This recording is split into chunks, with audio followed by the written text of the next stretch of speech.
آخه این چیز قهرمان شطرنج بوده توی روسیه سالها پیش، 50 60 سال 70 سال پیش شاید. توی روسیه مسیری رو میرفته و زمستون سخت و سرد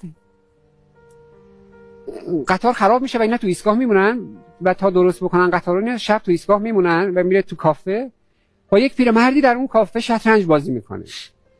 خب بعد پیرمرد اینو 2 بار میبره پشت سر هم، قهرمان شطرنج جهانو. بعد این میمونه میگه ببین تو میدونی من کیم؟ و پیرمرد میگه آلخین؟ میگه نه. میگه من قهرمان شطرنج جهانم، یا آلخینم من. میگه واقعا؟ میاره. میگه بازیت خیلی بده، تو چطور قهرمان جهان هستی؟ یالخین بهش میگه که ببین تو اسبات هم بازی ندادی منو بردی، چطور این کارو کردی؟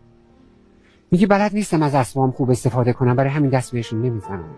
به به، همین خیلی درس بزرگی، درس زندگیه دیگه. بله، فلسفه است. از چیزایی که بلد نیستیم استفاده نکنیم، هیچ وقت نزدیکشون نریم. از چیزایی که بلدیم استفاده کنیم بریم و اونا رو تقویت کنیم. از اونهای خوب استفاده کنیم. از چیزایی که بلد نیستیم استفاده کنیم استفاده نکنیم. نقش دیگری رو بازی نکنیم، نقش خودمون رو بازی کنیم. میبازیم اگر بخوایم. به هر وقت هم خودمون نبودیم باختیم امیر جان. بله، هر انسانی هر وقت خودش نبوده باخته.